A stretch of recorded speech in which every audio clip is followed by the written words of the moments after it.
All right, I'd like to welcome everyone here tonight to our COVID-19 primary care update, number 2. Before we do start, I would like to acknowledge the traditional custodians on the land that we're meeting on here tonight, the Awabakal people, and also acknowledge and pay my respects to elders past and present, to the many Aboriginal communities across the region where we're broadcasting our live stream tonight. So thank you. The format will be pretty much the same as we had for those people who are here with the first update, in that the panel, or Tony and Kat from the Public Health Unit, will give a bit of an introduction and overview of COVID-19, which will probably go for a little bit longer than last time, maybe 15 to 20 minutes. And then we have a lot of people send in a lot of questions, and so we'll have questions and answers. They'll be able to go through those, and a bit of a panel discussion and that sort of thing. All right, so I will now hand over to the panel, and they will introduce themselves. Great. Scott, thanks very much, and welcome everyone. I know there's a heap of people online too, so great to have this level of support. So the panel, Kat and I are public health physicians from the Public Health Unit just down the road for Hunter, New England. John Ferguson is an ID specialist and infection prevention and control leader, and Tony Isaacs is a GP locally from Katara, who's very kindly agreed to join the panel and bring a general practice perspective from inside, and we appreciate very much that that's what the rest of you are doing too. So looking forward to this evening. There have been a flood of questions, and the idea is, if you were here last time, and I know many of you weren't, that we'll try and address a bunch of those questions as we go through. So the presentation side of it will be a little bit longer. We invite your interjections and questions along the way, but there will definitely be time at the end for questions, and we really hope that's a rich part of this evening with the interaction both here and for all of you who are watching online. Then the Slido questions, we'll be monitoring those throughout the evening, and so if there's new questions being added there, or if you're voting up questions that are already on Slido, then we'll do our very best to address them. I think there's 70-something questions on there. We might not get to everything, but we will do our best. Terrific. All right.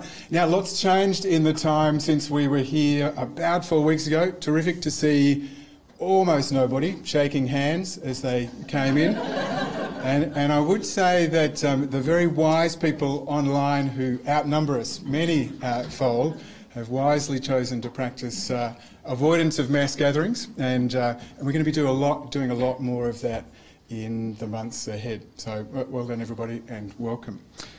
So a little bit of an introduction.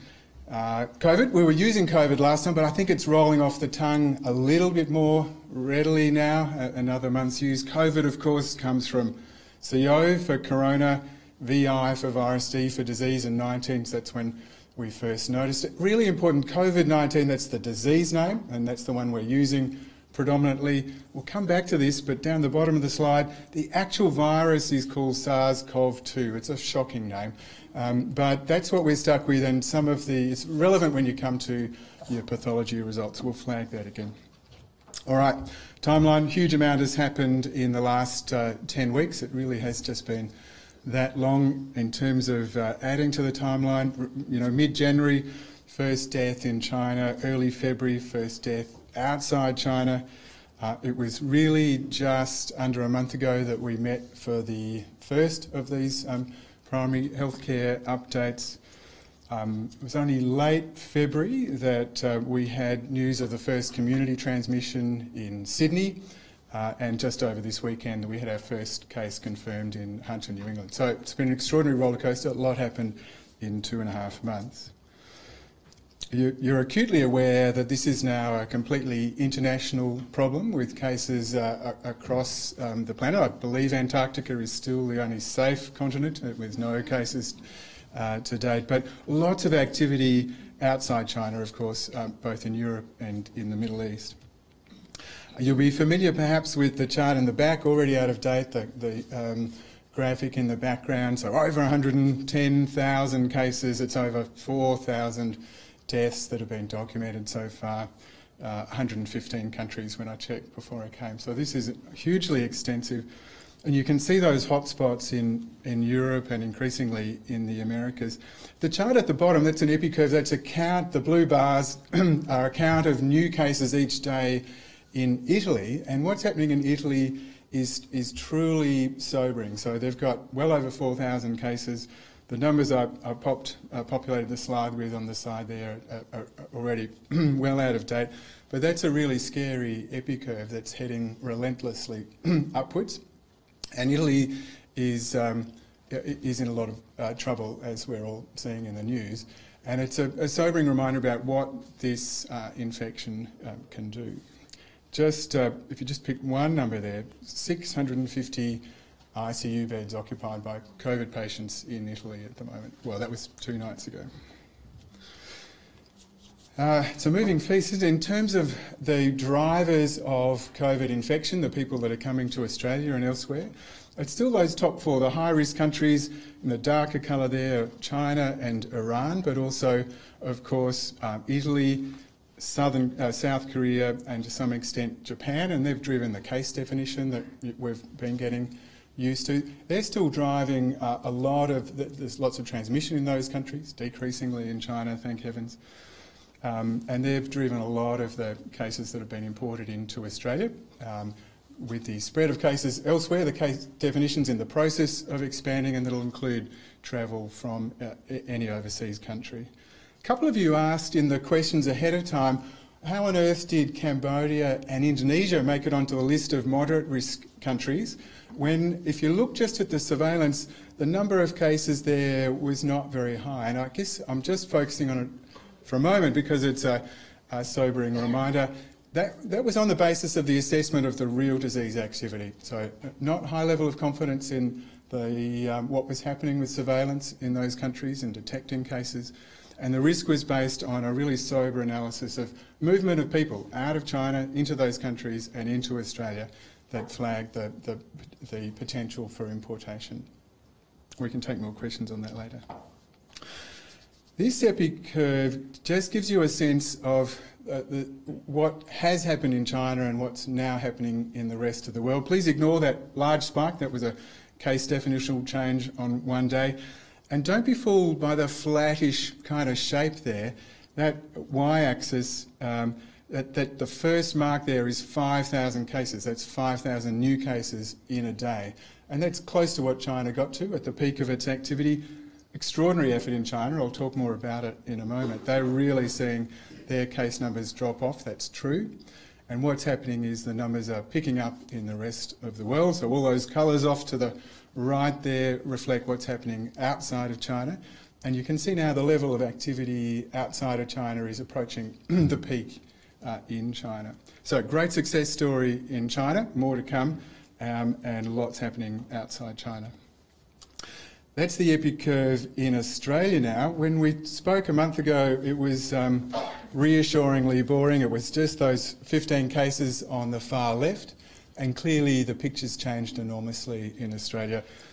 These numbers will be out of date already, but at least 100 cases in Australia, 57 of those in in New South Wales, many without travel, so that's local transmission, some clearly identified pathways, a couple not.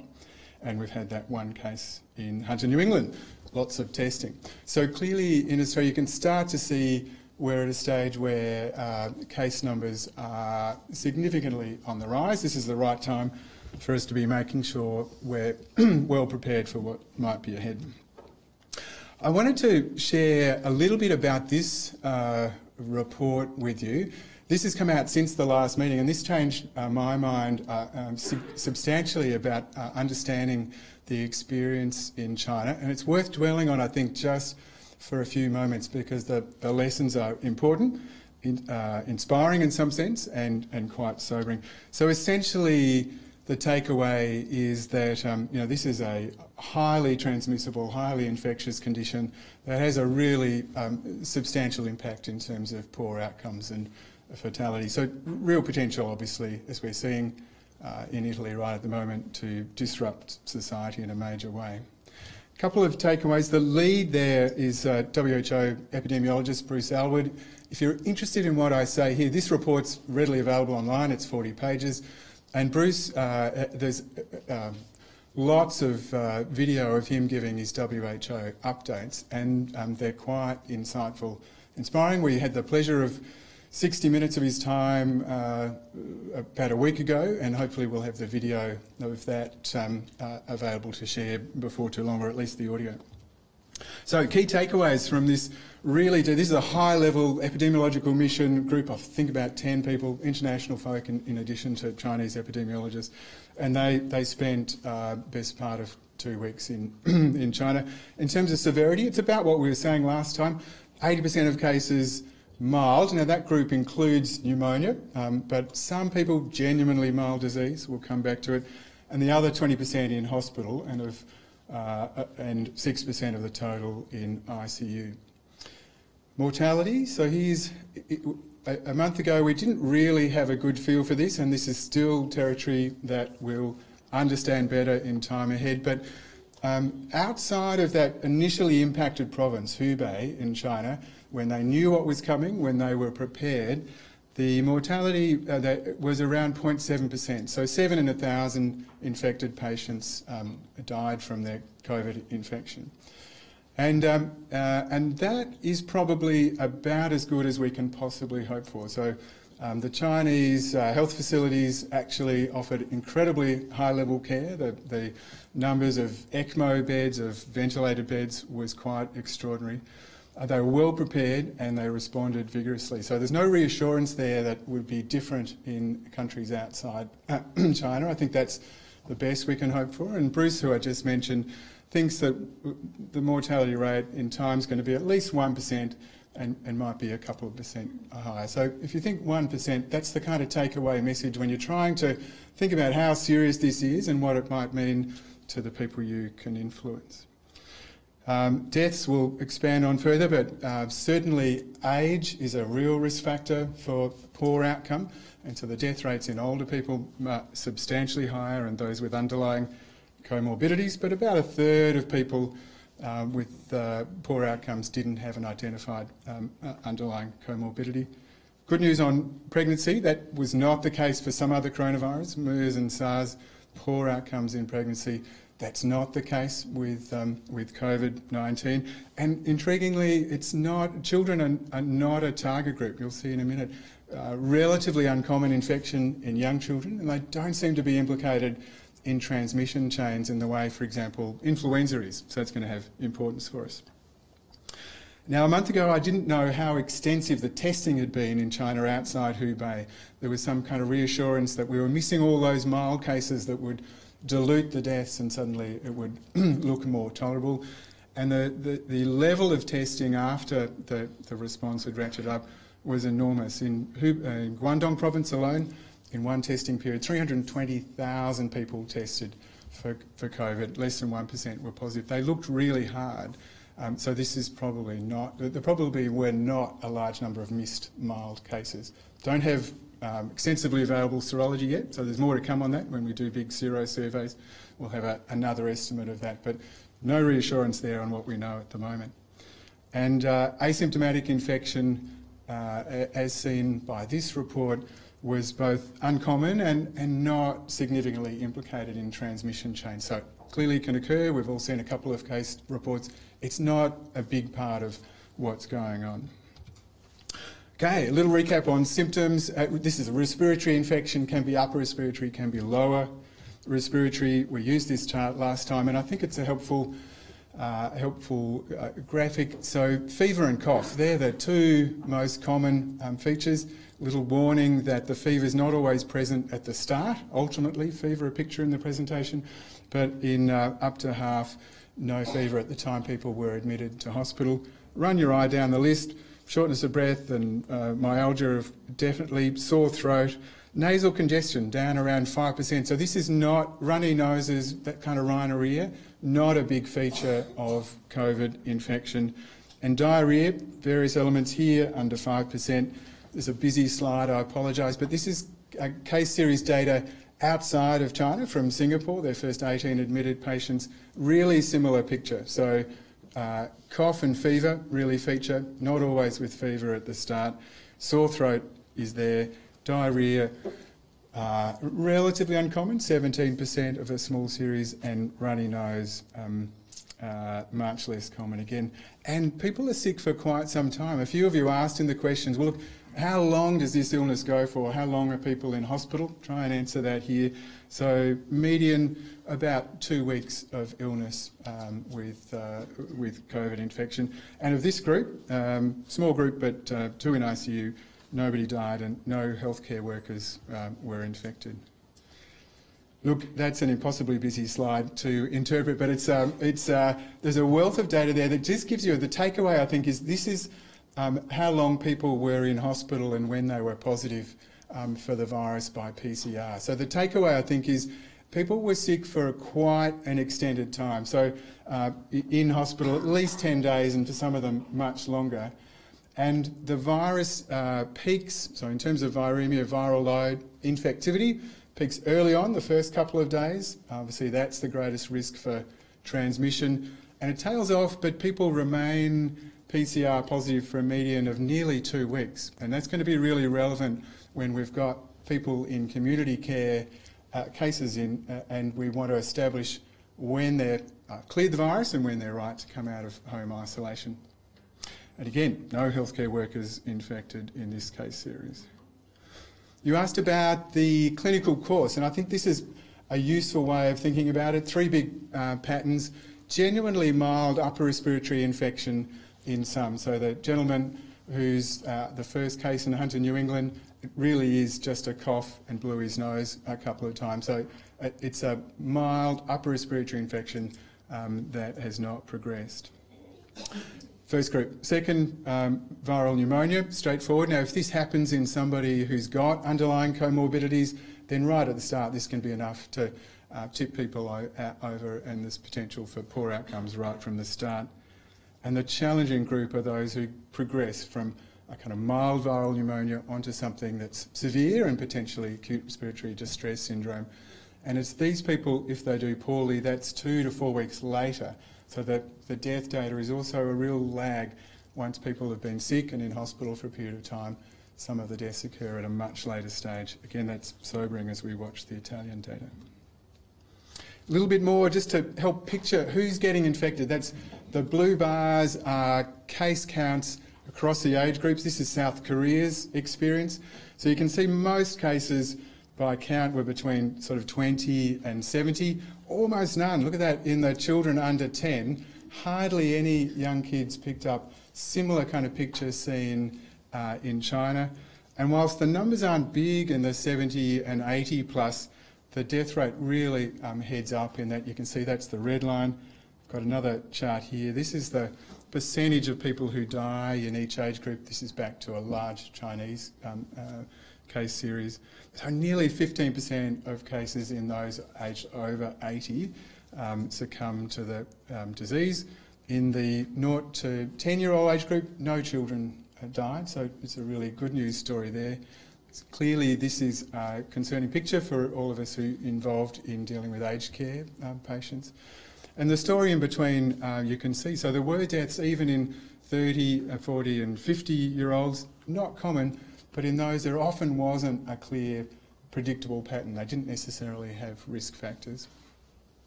Uncommon but troubling. Transmission, no big changes there. So this is a respiratory droplet spread and fomite spread, so close contact. And the picture that's emerging is more and more is close unprotected contact between the case and the people who become infected. Not so much the casual contact. That's good news for us. As John prompted me to include today, the household information from the big China study is only relatively few close household contacts became infected, in that range of 3 to 10%.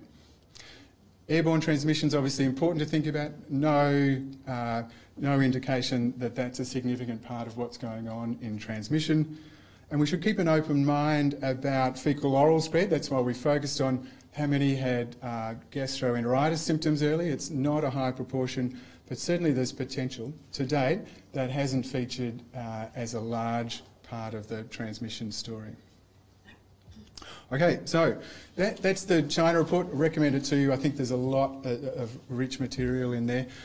I'm interested in the room. Sorry, I can't do this immediate feedback with people online. I've just heard this so many times recently, so I'm interested whether this is the kind of conversation you might have had. Look, how much attention should I pay to COVID-19?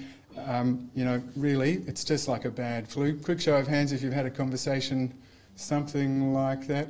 So, I did want to specifically address that for a moment. It's a completely different disease. Fair enough, I guess. Important we really understand that. Kids aren't a big target. They're not a part of the transmission. And the takeaway is that it's a much more severe disease than seasonal influenza, so much more severe outcomes. I've got a table to follow this.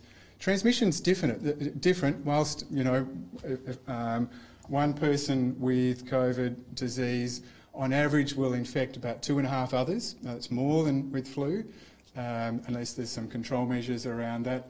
It takes a while. The interval between one case and the next round of cases is almost a week for COVID, and flu is much shorter. So that longer period gives us an opportunity to intervene with really good isolation and quarantine of other people. So public health measures, as trials proven, really work with COVID. If it was behaving like flu, we'd be in a mountain of trouble.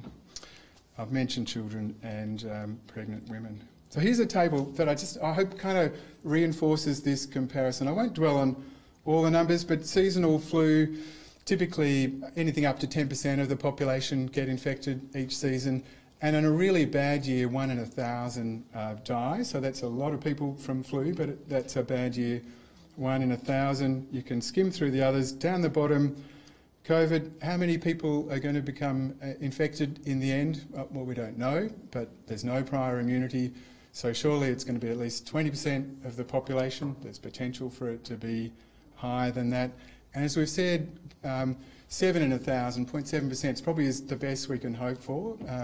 And so if you take one thing away from tonight, I'd love it to be that COVID is going to be at least 10 times worse than a bad flu year. When you're working with your aged care facilities, this is the time to get the preparatory measures in place.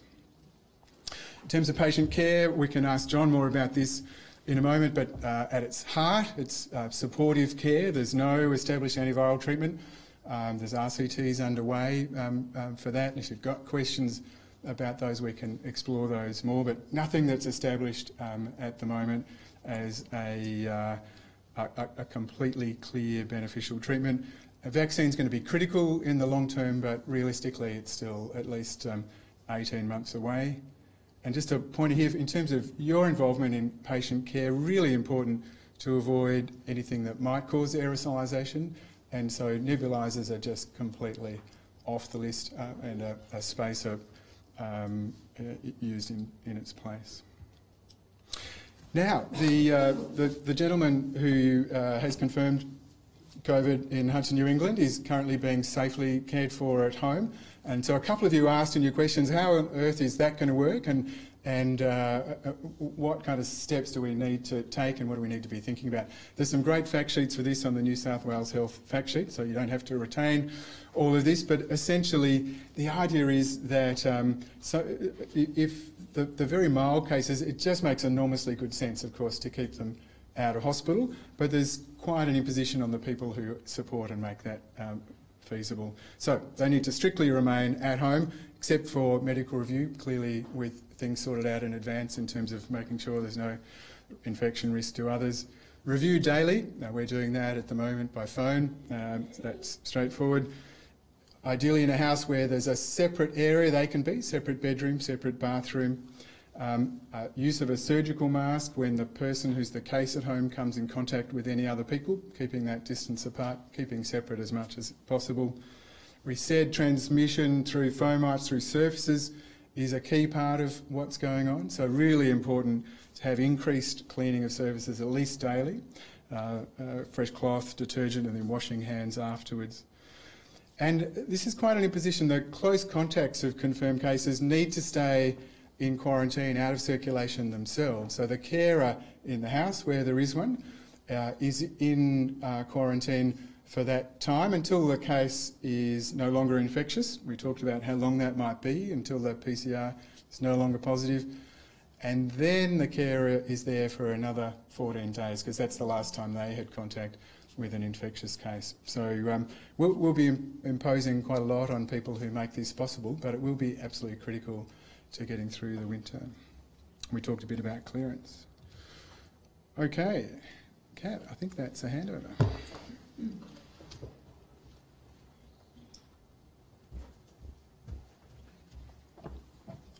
Great. Thank you, Tony, for that lovely summary of the current evidence and the latest developments with respect to COVID.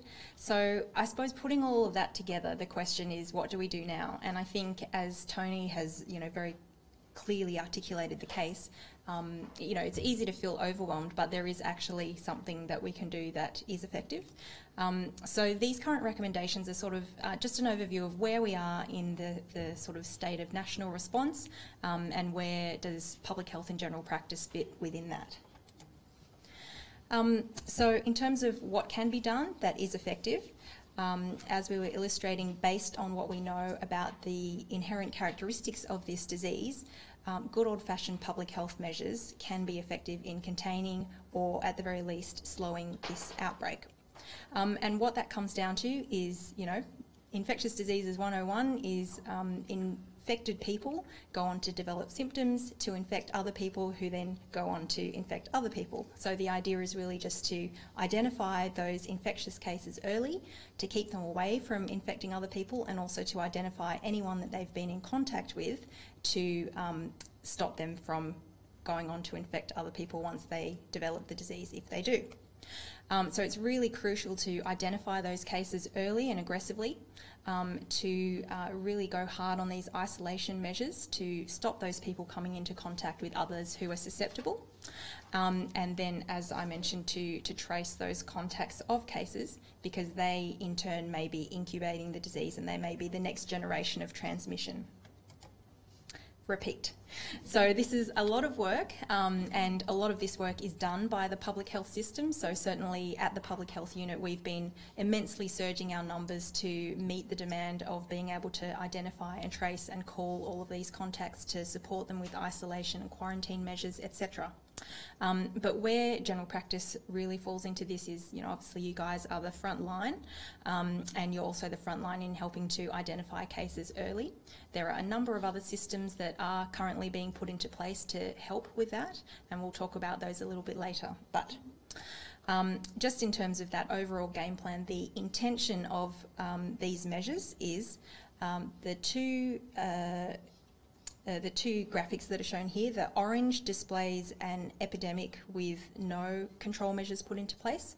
So the idea is once it becomes introduced into a population, there's a really rapid upswing in cases as people go on to infect, and it goes up exponentially.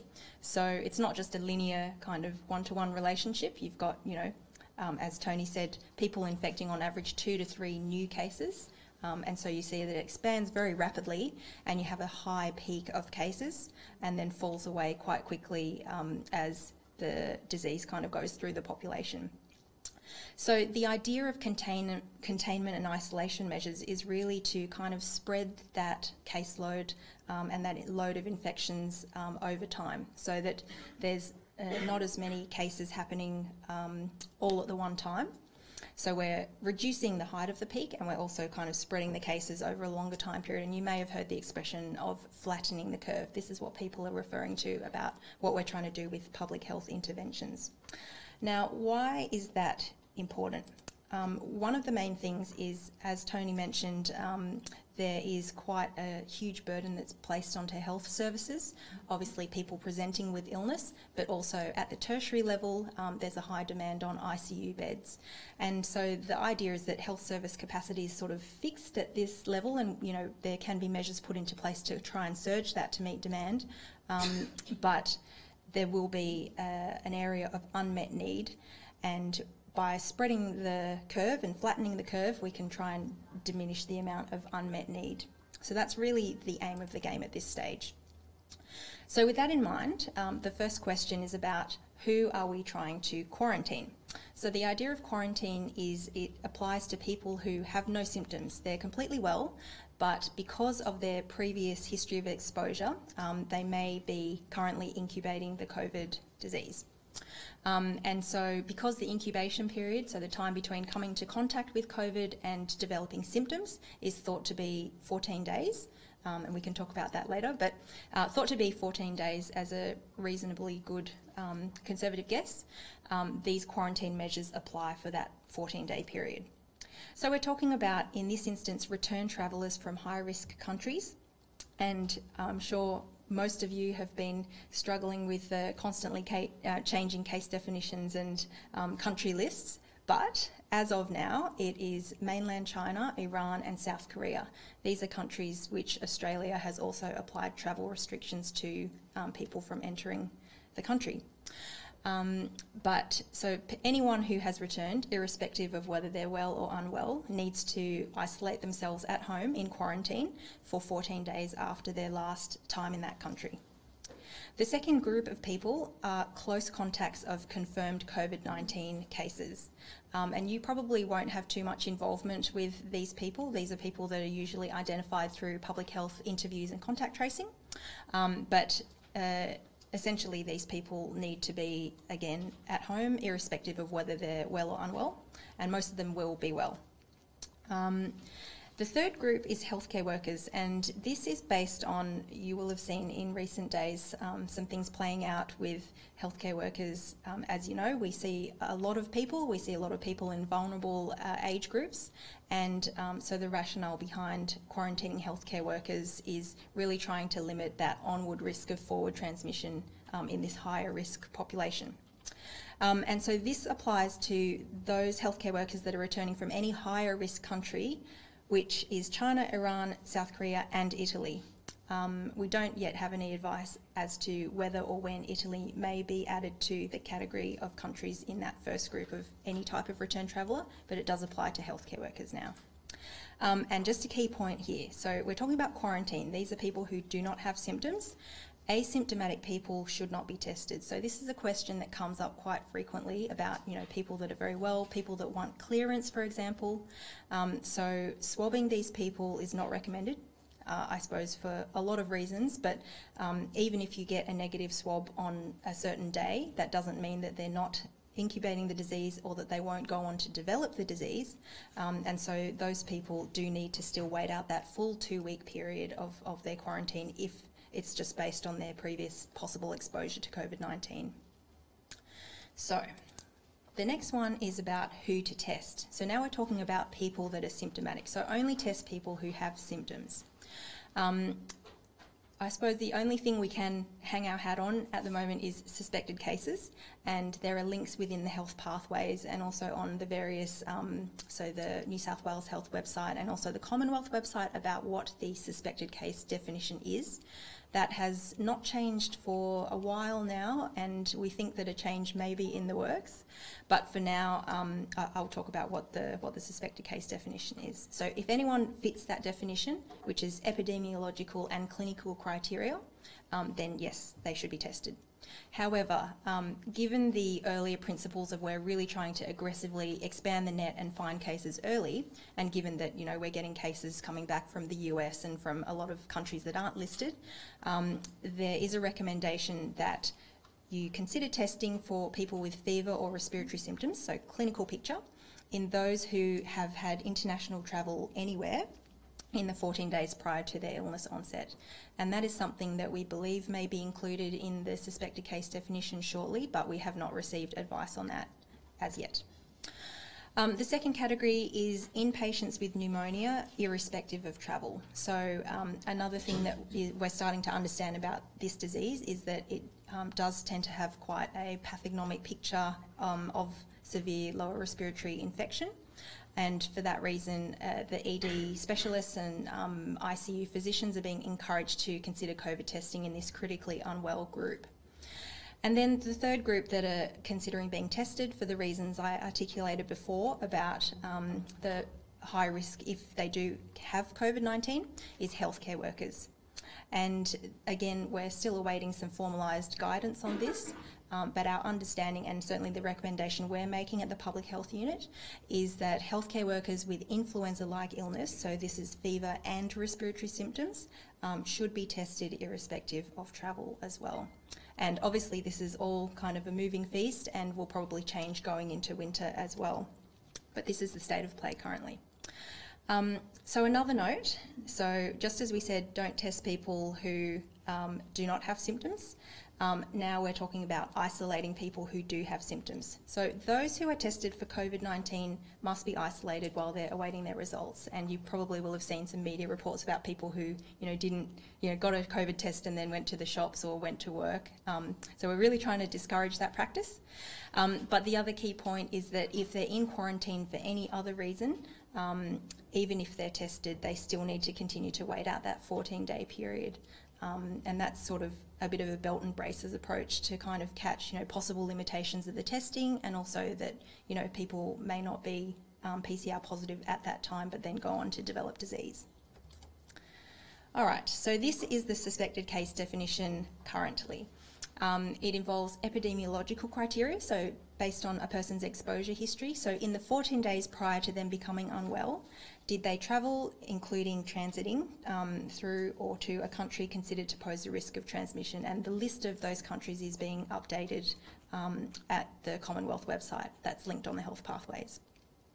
The other epidemiological criteria is that they've had close or casual contact with a confirmed case of COVID-19. So note here that the casual contacts don't need to be in mandatory quarantine, only the close ones. However, if they have had either close or casual contact with a definite case, then that does fit those epidemiological criteria for being a suspected case. If they also have clinical criteria, which is these symptoms of either a fever or acute respiratory symptoms, which is cough or shortness of breath. So we can discuss that in more detail later, but I'll push on. So if you're now thinking to test somebody, what are the options? Certainly collecting on site is an option, and there are some details about how to do that safely stepped out in the health pathways, and we can discuss that in more detail with the clinical scenarios. There is an option to refer to private pathology collection centres. A list of those centres that are set up to take COVID-19 tests is listed on the health pathways and will be updated weekly.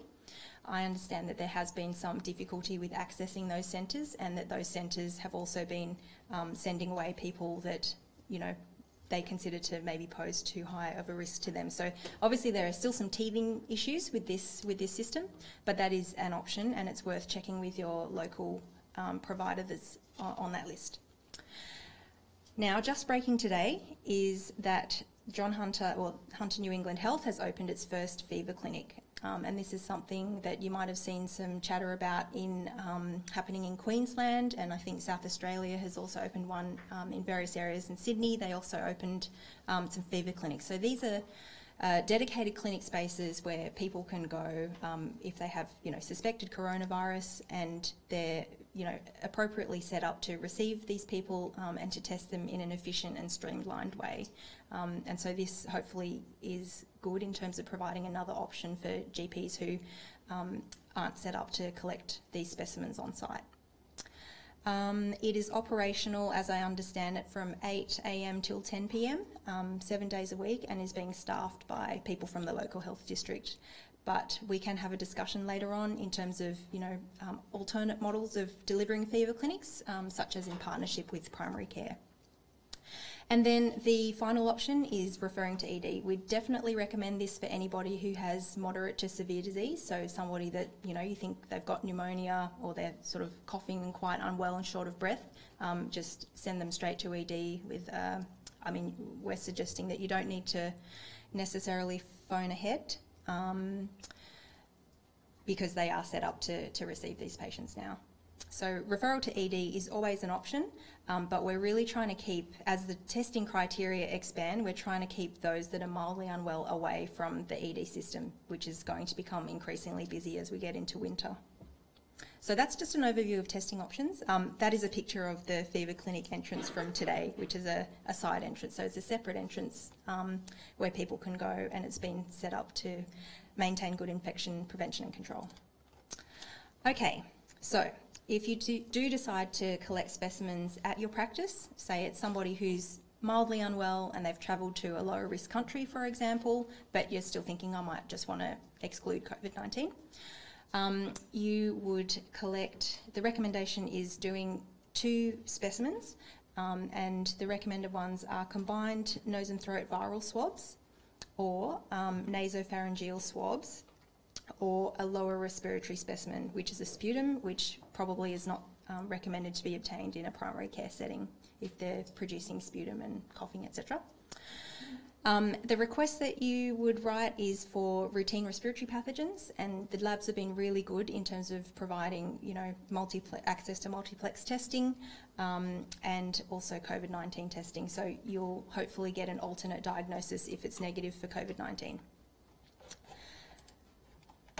In terms of what's recommended, and we'll also flick to John about this a bit later, but in terms of the infection control that's recommended, for the mildly unwell patient, it's standard contact and droplet precautions. So this entails a surgical mask, doesn't have to be a P2 mask, goggles, so eye protection, more than just your normal glasses, gloves certainly, and we're still trying to seek formal clarification on whether or not a gown is needed. We understand that access to gowns in primary care is problematic, and it may not necessarily be that essential, but we're still awaiting formal confirmation of this. After you've seen the patient, you don't need to rest the room. So collecting a swab is not considered an aerosol generating procedure unless the patient's sort of vigorously coughing everywhere. So all you need to do is wipe down the contact surfaces with an approved disinfectant. There's a list on the health pathways again, and you can go on using that room as normal. For the moderately to severely unwell patients, so coughing a lot, for example, we're suggesting that they just be referred straight to the emergency department. Don't send them to a private pathology, just send them straight to emergency, because they'll require airborne precautions. So that's kind of, you know, the full suit and the N95, P2 masks, etc. So, you know, don't try and deal with that in primary care. All right, that's that list that I was referring to that's on the health pathways, with great thanks to the health pathways team and the PHN for continuing to maintain that weekly. Now, okay, we'll just take a little breather here. This is how some results have been coming back. Well, if you were sort of on a Tuesday evening running late for a GP webinar and you saw this result, what would you say? What would you think? Yeah, so certainly we've all had our moment when we've seen this result, including at the public health. So this is a respiratory multiplex. You can see that there's a whole range of pathogens tested for, and human coronavirus RNA has been detected. Is that COVID-19? No. In fact, there are many types of coronaviruses, and this particular one is just a common cold coronavirus, but has actually been the source of a couple of false notifications and, you know, patients being told that they have coronavirus, the novel one. The result that you're actually very interested in is this SARS-CoV-2 RNA. And so we are working to have some additional interpretation put around these results, but if you do get results back like this, just take a breath, take your pulse, and just check that that it's SARS-CoV-2 RNA and not just human coronavirus. Oh yeah, we've talked about that already. There were some questions on Slido about what is the performance of the PCR test, questions about, you know, false negatives and can we really rely on these swabs. The general answer is it's thought to be pretty good. So when the virus is actually there, PCR, which is sort of a genetic-based test, has high sensitivity and high specificity. A nasopharyngeal swab PCR is probably going to be negative during someone's incubation period. So we think someone's only, infectious probably from about 24 to 48 hours before they develop symptoms. So similarly, for that whole period before they become symptomatic, they're not going to be detectable on a PCR. So another reason not to swab asymptomatic people. We know that the virus has a preference, a tropism for upper and lower respiratory tract. And there has been some case reports in terms of lower respiratory tract samples such as sputum or bronchial lavage having higher yields. And we have heard also about some people with an established pneumonia who have had their nasopharyngeal swab negative but the sputum positive. So the idea is the virus is really kind of there in the lungs more than in the upper respiratory tract. So really you should be guided by clinical suspicion and if in doubt, there has been some further testing in people that, are quite highly clinically and epidemiologically suspected, but this has usually been in an inpatient scenario and with specialist ID advice. So generally we think PCR is pretty good. Now, what are the implications for your practice if you're consulting potential or confirmed COVID-19 patients? So there were some questions that came up about, when would doctors or staff need to go into quarantine? Certainly at the last webinar, there was a question about that practice that had to shut down for 2 weeks or whatever it was, and that has happened locally as well. And here, we did hear about, unfortunately, the case being the doctor and the clinic being closed after the doctor tested positive. Really, the only indication would be if a doctor were a close contact of a confirmed COVID-19 patient, and that's defined quite clearly in the series of national guidelines, the Commonwealth guidelines. It's more than 15 minutes face-to-face. So it's more than 15 minutes face-to-face with no personal protective equipment. If you're, wearing personal protective equipment, or if you're, just in the same kind of large room space, it's more than 2 hours. So that's the definition of close contact. And the same kind of guidelines would apply to reception staff.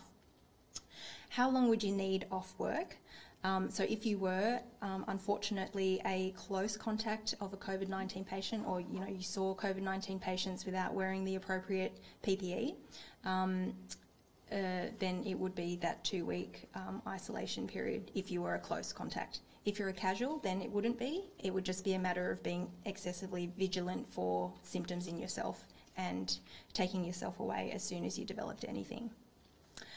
We've talked again about needing to rest clinic areas. It's not like measles, so it's not something that hangs around on airborne particles for 30 minutes.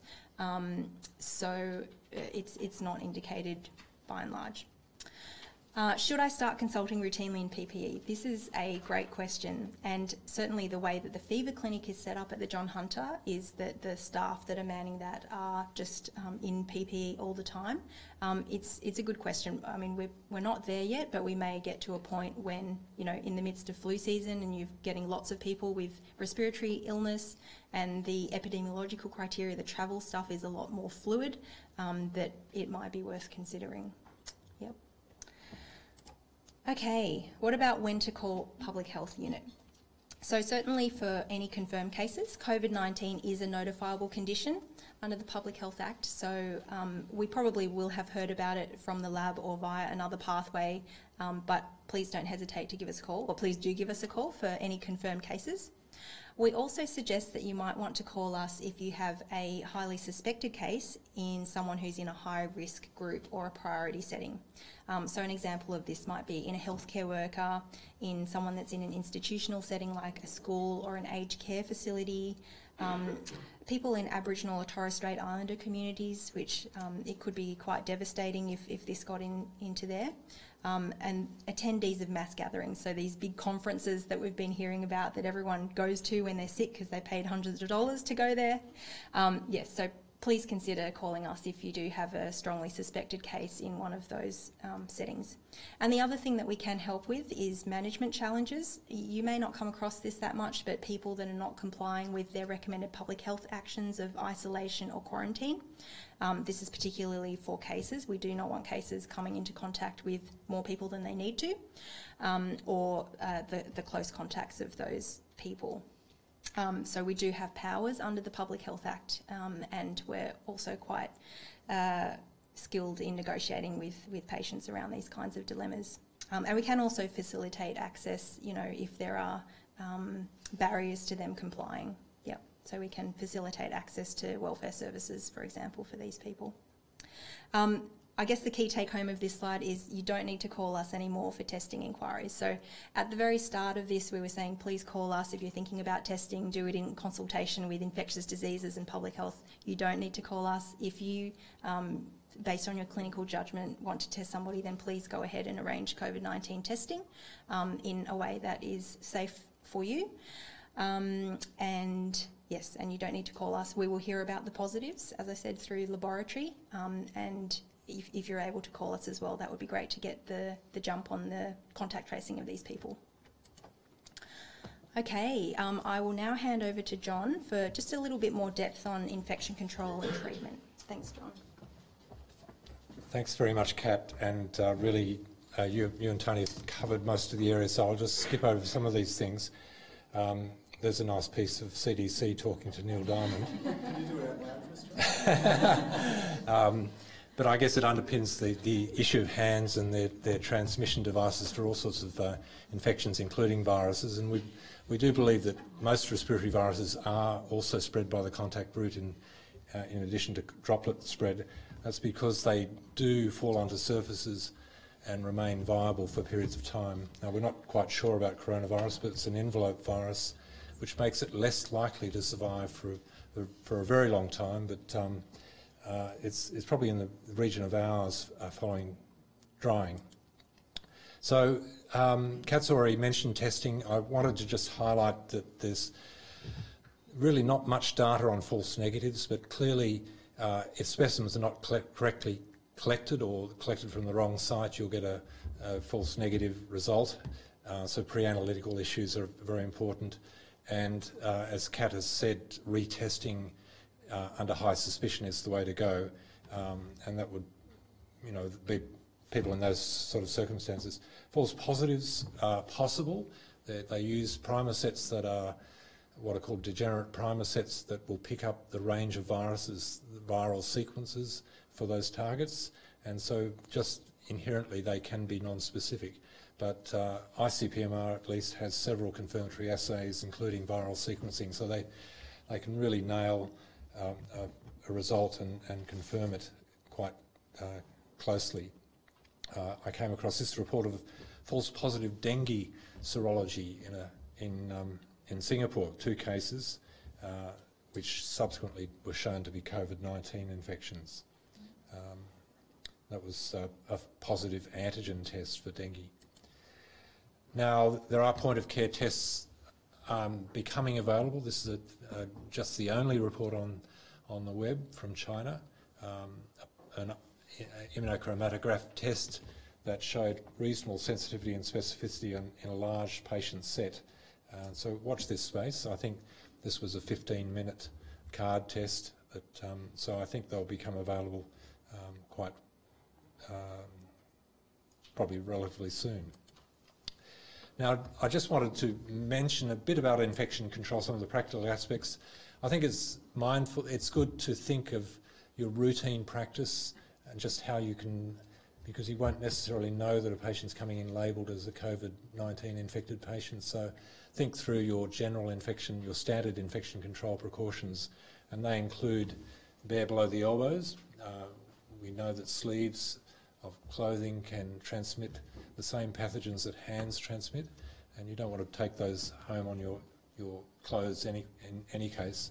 Routine eye protection, I think that's like a seatbelt habit. You get into a car, you put a seatbelt on, get to practice, put eye protection on, have glasses with side arms or wraparound glasses, prescription glasses if you need them. It's worth the extra expense, and just wear them all the time.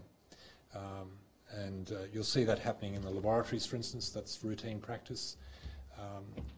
Hand hygiene, you're all very good at that, I'm sure. The shaking of hands in the practice is contact with the patient, so we clean our hands before that if you're going to shake hands, although Tony's forbidden that practice now. That's all right. But I think the use of alcohol hand rub, how you apply it to your hands and ensure that it's going on all surfaces and allowed to dry before action. All antiseptics have a finite time for action, and so you have to have sufficient application and time, duration of contact for them to take effect. Alcohol's the most rapidly active antiseptic. Clearly, if your hands are soiled, you're going to wash your hands. Equipment cleaning and disinfection. I think the whole issue of triage and working through your practice procedures for how patients call ahead or SMS message and how the triage is done at the front desk are all things that you no doubt think about a lot. Masking patients on entry. Now, in the circumstances where you're going to use contact and droplet precautions, you're going to be adding additional PPE, and the gown issue, I think, is unresolved. If we go to the letter of the law, a gown is required, or an apron, but technically that's to protect your uniform or clothes, and I think there are ways of interacting with patients that avoid contact with your clothes with the patient. I always try, after cleaning my hands, to have my hands out in front, and the next thing I do is see the patient or touch the patient rather than going to my clothes, picking up my phone, my pen, touching my face, etc. So it's just being mindful of good practice there. Think of it from the bug's point of view. So cleaning and disinfecting the chair or touch surfaces post-consultation. So that's most easily done with an approved disinfectant wipe, I think, and there'll be generally time for that to dry in between the next patient coming in. But I'd be very open to your practical notions here, and you've no doubt thought about this very carefully and will have even better ideas than I've got. So we can bring that up in discussion, I'm sure. Now, surgical masks, there have been questions about how long you can wear these for, and I'll just go into that. We were used to seeing masks being slung around the neck in all sorts of fashions on media and so on. Facial hair is a problem in terms of seal of the mask. We don't want you to reuse masks, and we don't want you to touch the front of the mask at all.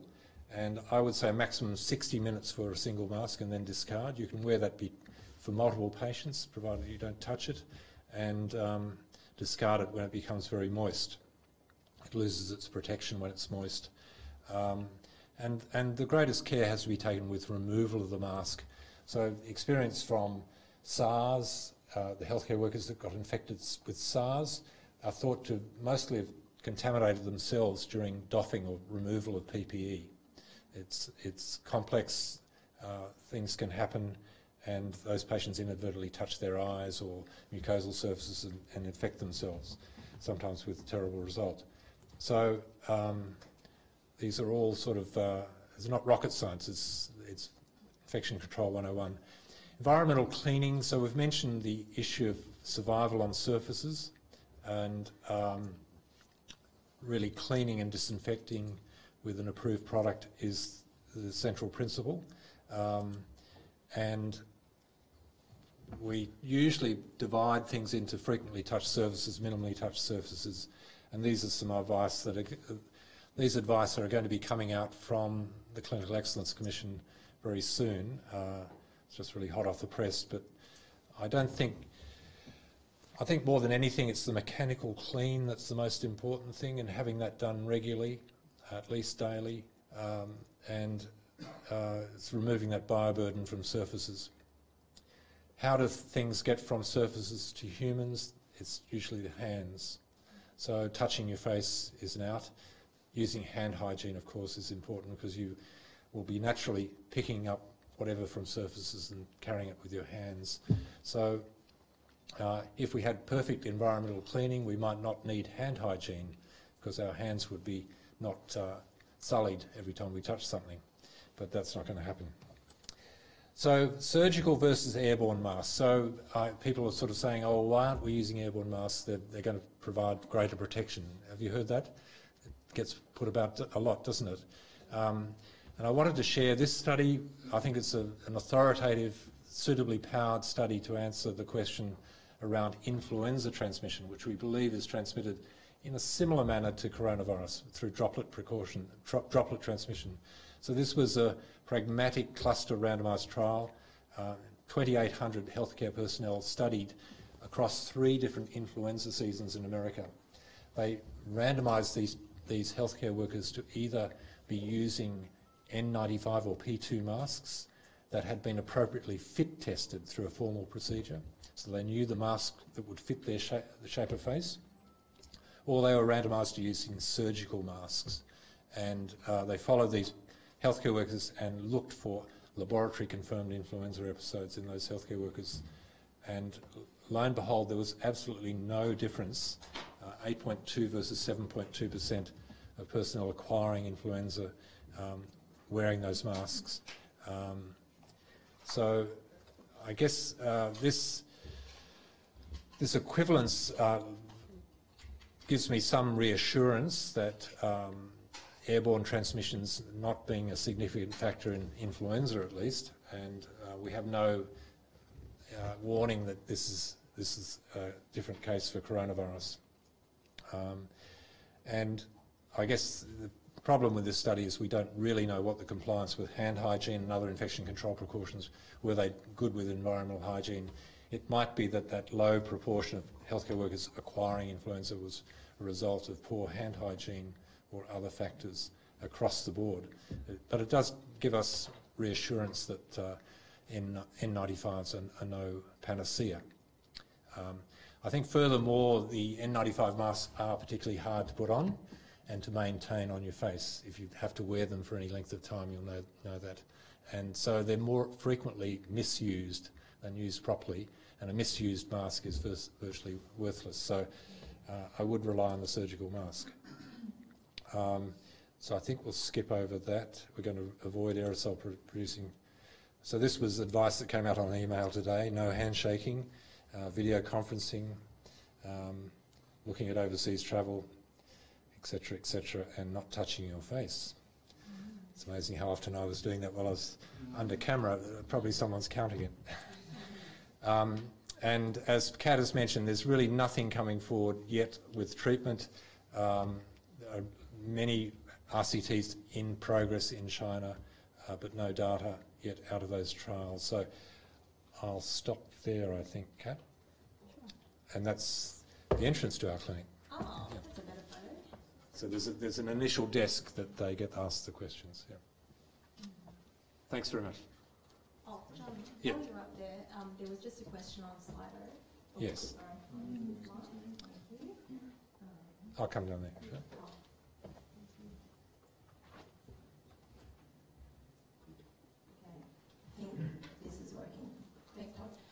So there was just a question on Slido about the fever clinic and in terms of making referrals to it. Are you able to speak to that? Certainly. It's open for business, and basically we don't want to see asymptomatic people. They should have patients with some sort of respiratory symptom or fever, and particularly it's the people that have returned from overseas within 14 days of those symptoms. So Kat, this afternoon I had somebody I wanted tested at the fever clinic, and so I actually rang to see if I needed to do anything special, given that it was me getting involved, and the advice was absolutely nothing. So everybody coming to the emergency department through the front door of the hospital goes to an initial screening clinic. Do you have symptoms that warrant attention in the fever clinic? And even with this prior notice, this person was going to do exactly the same thing and just turn up and say, I've been speaking with public health, I've travelled, I've got symptoms, I want a mask please, mask on, and I've been told I need to be tested. Now she didn't need to have had that conversation with us, could have turned up from the community, could be directed after a conversation with yourselves. And so you don't need to call us about that, that's a key message, and you don't need to call ahead to the emergency department or the fever clinic. And great hours, 8 till 10, that's fantastic service, let's use it. Yep. Thanks, Tony. There was one other question, probably for you, John, about what measures should immunosuppressed people be taking in public in terms of infection control? Well, I think they should be avoiding close gatherings of people that they have no notion about, and so a certain amount of social distancing is the go. A lot of these patients have to front up to hospital for outpatient appointments, and we're just in the process of rearranging appointments to be telehealth if at all possible. So phone calls and video conference is the norm now. It's going to be the norm. I'm not sure if that answers. Great. Thank you, John. All right. So we might just take a pause and do a bit of a change of gear. We're going to go into some clinical scenarios now and a bit of a sort of panel-style discussion on that. Thanks, Tony. And I'm very pleased to have Tony Isaac with us. So, Tony, can you just tell me a little bit about yourself and your practice? Yeah, I'm Tony Isaac, one of the GPs at Katara Family Practice. We're probably a middle-sized practice in a shopping centre at Westfield, Katara. And we've been very busy, like all of you, inundated with inquiries about the coronavirus. So that's mainly it. And how many... And sort of how many consulting rooms and waiting spaces and that sort of thing do you have? So we have 8 consulting rooms. One of those is dedicated to a nurse practitioner. We have a centralised treatment area where we do minor procedures and wound dressings and things like that. A waiting room that's probably about a quarter of the size of the area of the practice. We have 2 pathology rooms on site and then some staff rooms out the back. Yeah. Thank you. And so what are some of the things that you've been putting into your practice since all of this COVID stuff has started evolving?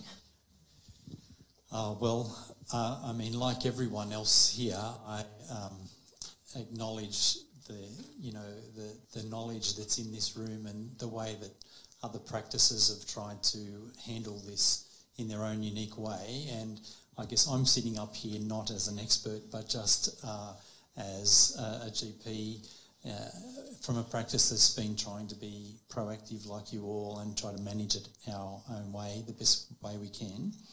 And so I guess to answer your question, I think we've been trying to respond to all of the alerts and taking them very seriously. And I guess if general practice was the front line of medicine in the community, then for us, our reception staff are the front line of our practice. And so we've kind of taken a whole of practice approach where we've all met and all kind of made a commitment to each other to protect each other and to work together to try to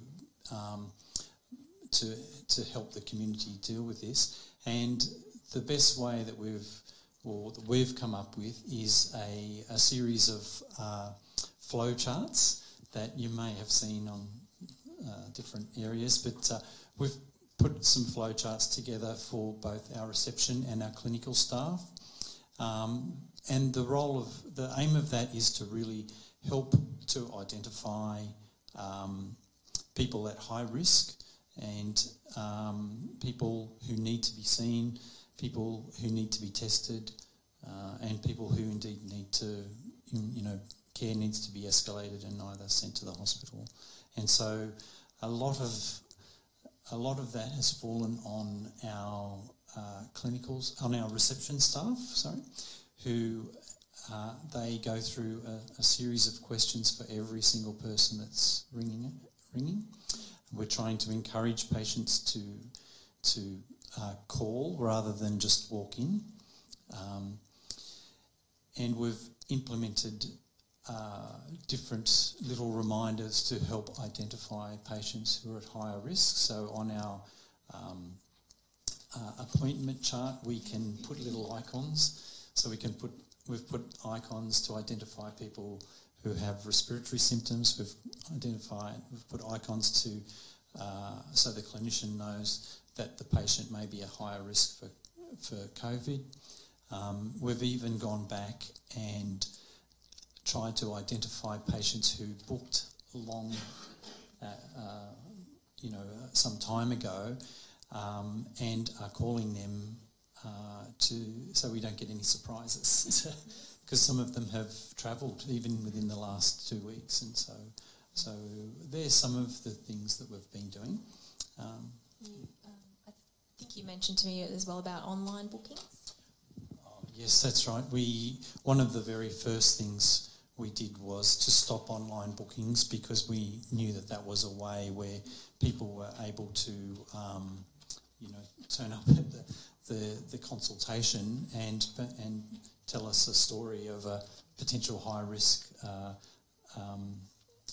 scenario, and we wanted to try to avoid those. So we've stopped that. Thanks, Tony. So we might just flick to the next slide, which is just an example of the current algorithm that Tony's using. Can you maybe just talk us through a couple of the broad brush things, and then we'll use the scenarios to go through it? Yeah, sure. So this is what our nurses are using for triaging. So it's pretty self-explanatory. I guess I must stress that there has been several versions of these. As the new data and new alerts come out, we've needed to modify these. So it's been a very dynamic document. So I just wanted to let you know that probably this is out of date already. Yes. So I guess what we're trying to use the guidelines that public health are recommending to us to identify the epidemiological and the clinical risk factors, and have a pathway for the nurses. So you can see up at the top there, the first one's travelled to any overseas destination in the last 14 days, or a close or casual contact with a confirmed case in the 14 days before their onset of symptoms, plus the clinical criteria, and then it moves us across to suspect coronavirus, and then what to do, and then you can see just it goes through pretty much the same things with the high risk countries of China, Iran, South Korea, and now including the health workers from Italy. What to do, whether to self-isolate or just monitor your symptoms. So you can see down the bottom, that's what we've done. And it seems to be working fairly well, and we're certainly not seeing patients with respiratory symptoms. We do go through this flow chart. I'm not sure if can you still hear me? Yep. But we do go through this flow chart to help us identify those who are at risk. It's probably not perfect, but it's been a lot of work, and it's what we think has been helpful to protect ourselves and our patients as well. Thanks, Tony. We might flick to a scenario now. So this is a traveller from China who is within their 14-day quarantine period. So Alan returned from China on the 24th of Feb. So maybe, sorry, Tony, can we go back to Tony M? Can we go back to the flowchart? So he's called up. Mm-hmm. Yep. Started mainly China in the last 14 Oh, sorry. So he's travelled overseas. He's been to a high-risk country, mainland China, in the last 14 days, so 2 days before, I think it was. And he's well. Yep. Yes, that's right, and he's well. So can we go to... So he booked an appointment the day after quarantine, appointment marked with COVID icon to flag a need for symptom check. Called prior to his appointment. The patient was called prior to his appointment to check if any symptoms have developed. No symptoms had developed, so the patient attended the appointment as normal. And Tony, was that assessment made by you or the reception staff? So it would have been a combination of our reception staff and our clinical staff, and sometimes it's, and more often than not, it's one of our clinical nurses, our nurses. Yeah. Great, thank you. We'll flick to the next one, Tony M.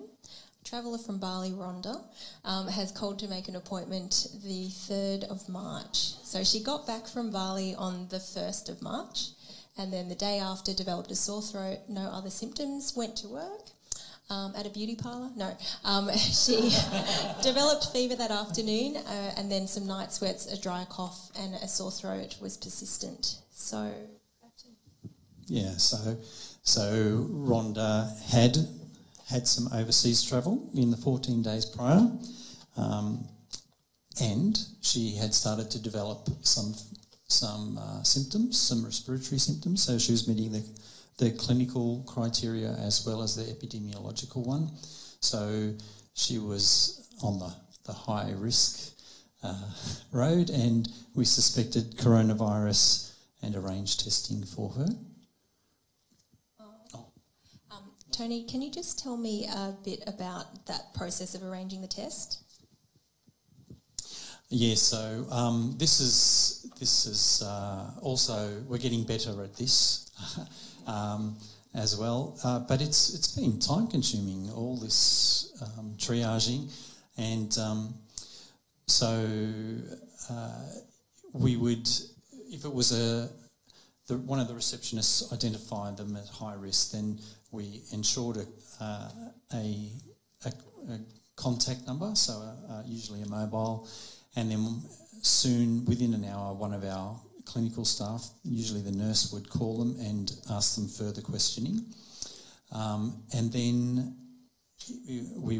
one of the doctors would be filling out the forms for them and sending it to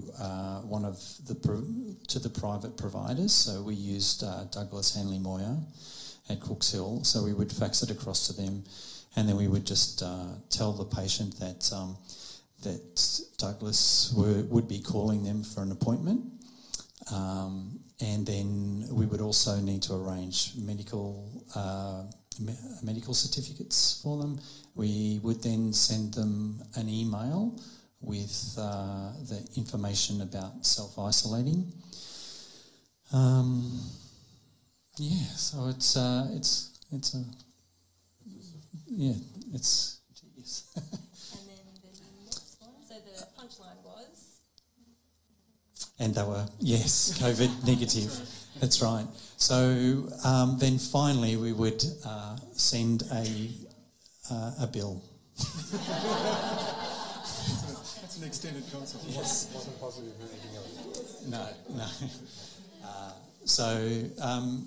At the moment, as you're all aware, we haven't been able to access any telehealth item numbers or anything like that. So we're a private practice, and so we think that what we're doing is valuable, and we have been billing the patients for that quite involved triaging process. Great, thanks for that insight, Tony. So, just our final scenario. I know it's been a lot of information, but there is a lot to update you on. We thought it might be good to talk through some of the specifics of how the confirmed H&E case was managed. It was really an exemplary, a great example of good practice and management in primary care. So I might speak to you about that, Tony. Happy to have these points up. Yes, yep. So what was the presentation of this fellow? So this gentleman had really mild symptoms. I think I mentioned earlier when the first of our crew called him, he said, "You've got to be kidding. I've coughed 5 times and blown my nose twice." You know, it was seriously mild. And so it was really driven by the suspicion, driven by the case definition in a return traveller with any respiratory infection. So it's a nice reminder that COVID can be mild, it's remained mild, and it was driven by that epi. So this person had just come back from one of those countries, so from Italy, and it was in fact a really thoughtful family member who said, look, you fulfil these criteria. This gentleman got some information at the airport as they came into Sydney, but it was a recognition that the prior probability, the risk here with that travel, even with mild symptoms, warranted a careful approach. And so what happened when the patient phoned to make an appointment? Yeah, so this person rang their usual GP, who was aware of the case definitions and recognised that this was an issue that needed to be sorted, and their practice had thought through how they were going to handle this. So that was late in one day, and the practice arranged for this person to come to the practice first thing the next morning before anyone but one of the reception staff, and that GP was there. There were no patients in the waiting room. And so by prior arrangement, the person drove to the car park, waited outside until he'd had a conversation by phone with the GP to confirm that everything was ready. They came in wearing a mask, ushered into a single room, and that's where they stayed. No patients and no time in the waiting room. There were no other patients there in any case. There for a consultation, the GP, so the patient wore surgical masks the whole time except for a brief period to have a swab collected, and the GP wore appropriate PPE, real focus on mask and gloves and eye protection. Consulted this person and collected the nasopharyngeal swab, or 2 sets of swabs that went off both for the viral testing and for COVID. Yeah. So it does sound like that was really comprehensively managed, and the GP was able to collect the swabs. And we would mention that this was in a rural setting where there were some questions at the last webinar as well about how do I, do this? I don't have access to a fever clinic necessarily or private pathology nearby necessarily. So this is an example of what some rural clinicians are doing. So I guess my next question is then what did that mean for the practice staff who'd been involved in seeing that person? So I was involved in some of those conversations, so that they'd done the right thing. The person went home and stayed isolated until the result came through, which wasn't for, at least I'm not sure now, 36 hours, 48 hours. I mean, there's the reality of living away from Sydney where the labs are, that there's some lag time with samples getting down, and then they're being run twice a day. So once it's in Sydney, that happens pretty quickly. We get the results, unfortunately, quite late at night, but the same day as the test. And so once we were starting the conversation with the practice early the next day, there was an assessment about how this had all been handled, and they'd done a great job. So the GP had worn PPE to protect themselves. There were no patients. The person was only briefly in the practice in any case. So there were no implications in terms of quarantine for anybody in the practice. Now, the GP and the practice staff that were there are casual contacts. I mean, they were in the same region, but it was a brief period of time with good PPE. So they're completely at liberty to, that we expect, and they are continuing to practice, coming into work. They saw patients that day. They're continuing to see patients. So no one's had to go home.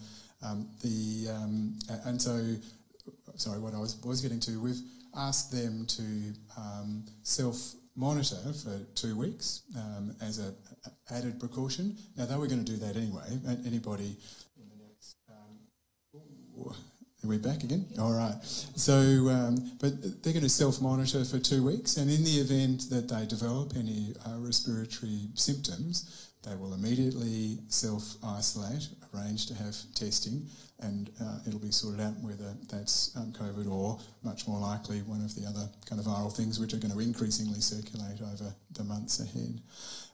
The room, after jumping ahead, the practice staff cleaned the room, wearing appropriate PPE, just the usual cleaning equipment, and that room was ready to be used again immediately after this person had left.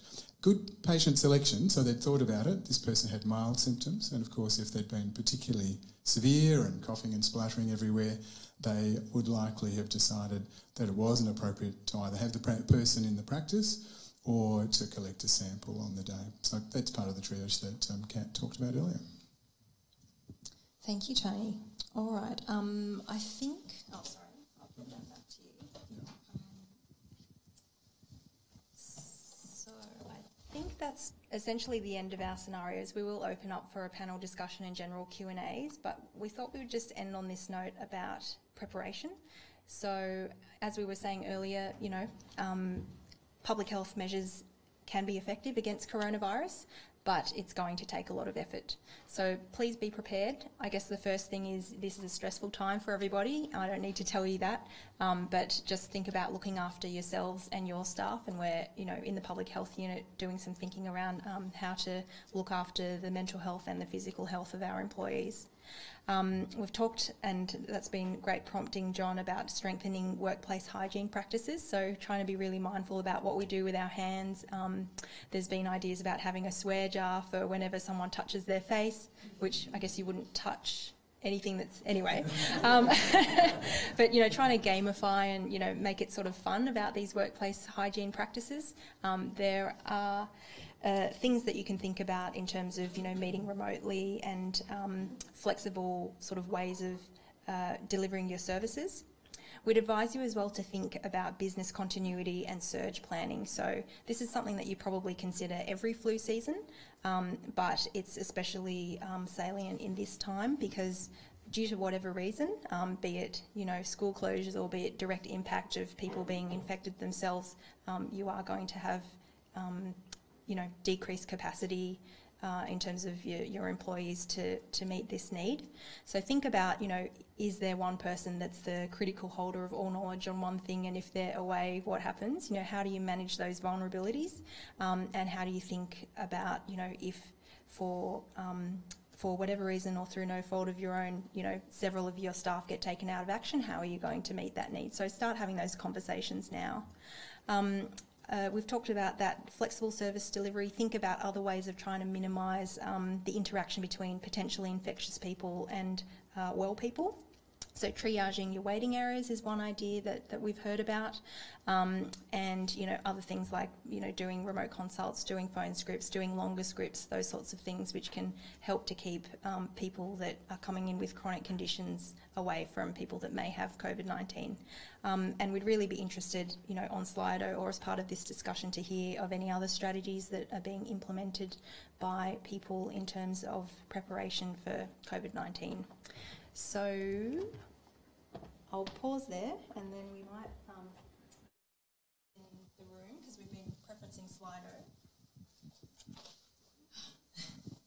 So any questions from the room?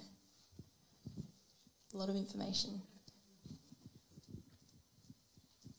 Yes, Joe. Can you comment on the capacity of the fever clinic? Oh, sorry, you've got to use your... Sorry, can you comment on the capacity of the fever clinic at the John Hunter Hospital? At the moment, it's sort of perhaps manageable numbers of return travellers with flu-like or just respiratory coldy type symptoms that warrant swabbing. It's sort of interesting what Tony was saying. It's okay when it's one patient at a time, but at some point we're going to get larger volumes of patients that are difficult to cohort, and, you know, commenting on triaging waiting areas, like what is that risk of transmission if we're having a lot of patients in the waiting room, even if we've got them in separate ends of that waiting room? Like, is that okay? Is it not? Could we just send everyone to the fever clinic? That would be fabulous, but I feel like there might be a point at which you guys are going to say, we can't handle this. Can you give us an idea about that? So I guess, or do you want to start? Well, look, currently there's 4 testing stations. We believe it will take around 5 to 10 minutes per patient.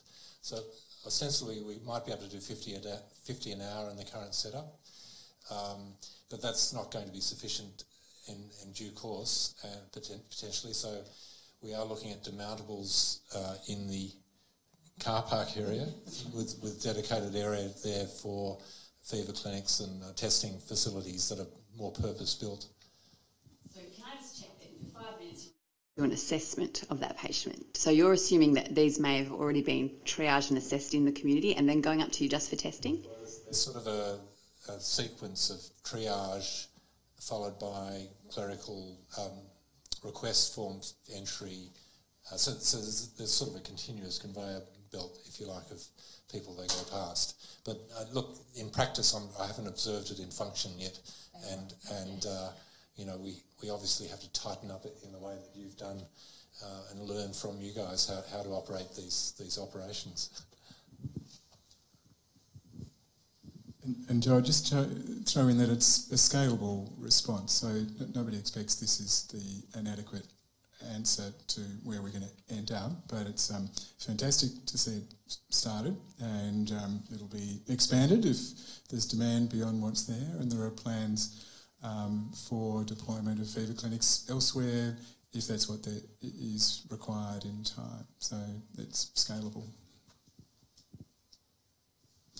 Great, thanks for that. Yes.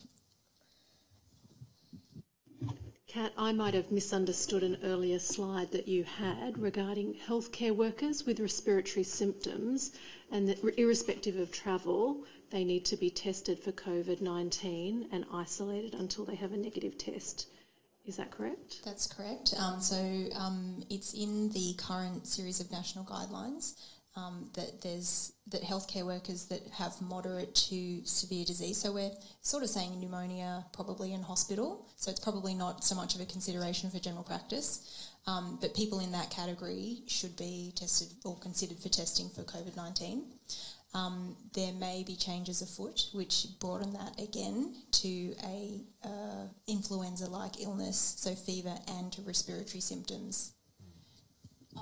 Kat was looking after young people during this afternoon, done an extraordinary job to turn up, and this has been very fluid during the last 48 hours, and so it is on the New South Wales Health website now, Clarity, might have heard some comments from helpful health ministers prior to that, and so really challenging, but the clear criteria for testing in healthcare workers as a special group is exactly what Kat said, ILI. So it's different to the other clinical trigger. Okay, so this is fever and acute respiratory symptoms, so it's a higher threshold. So if you've got a healthcare worker who hasn't travelled, so it's a new category, now recommending testing, and healthcare workers, regardless of travel, who fulfil a traditional influenza-like illness criteria, so that's fever and acute respiratory infection, and that's there. It's nicely set out now on the New South Wales Health website. So Clarity, that was about 5 o'clock this afternoon. So for my benefit, is there any difference if they've travelled in the previous 14 days?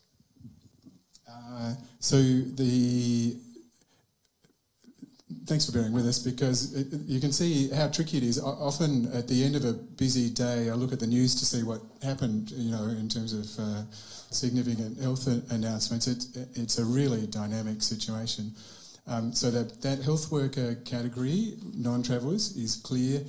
The trigger for case definition is going to be broader, inevitably, and we assume maybe when we finish the meeting and look at an updated guideline, it'll be the symptoms you're used to in travellers, plus travel from any overseas destination. And so those people will trip into a suspected case definition, regardless of being health workers. So sick travellers, that's kind of where people were going in any case, really keen to test and isolate. And healthcare workers get these special categories in terms of just being... You can see where it's coming from, trying to make sure that we pick up infected healthcare workers and keep them outside of health institutions. So a healthcare worker, regardless of travel, who meets that higher threshold, fever plus acute respiratory infection. I think, does that answer the question? Yeah. So the great worry has been that we won't have any healthcare workers because they'll have common colds and be waiting for their test results and so on. But I think there is in the offing local testing that will be taking place perhaps within 2 to 3 weeks, and so that'll be high volume testing available locally. which should shorten the turnaround time. That's great, John. Thank you. Yes. So I was just going to get 2 medical students on Monday. So one of them was coming from Malaysia and the other one was coming from Nepal. So the uni sent me an email saying that, look, Rita, you don't have to worry because these are not at high risk.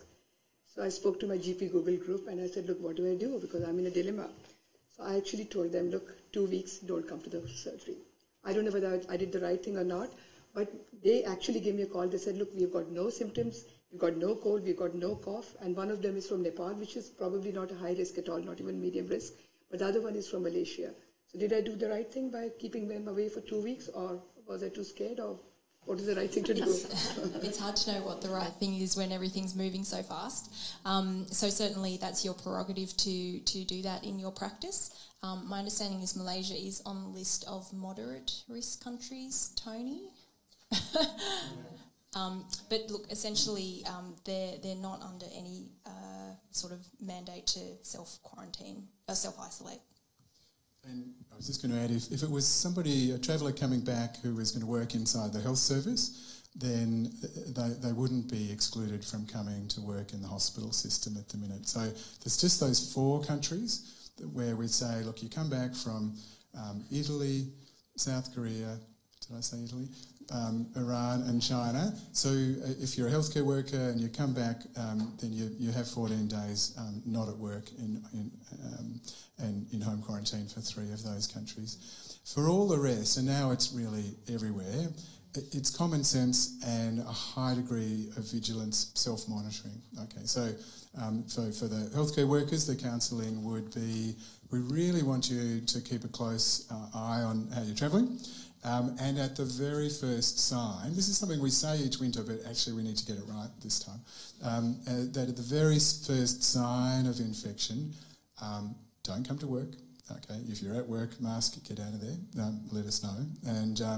And then organise testing, but sort of a really low threshold in people who are in that first 2 weeks back from overseas travel. If they were coming to work in the hospital, that's how it would be managed, yeah.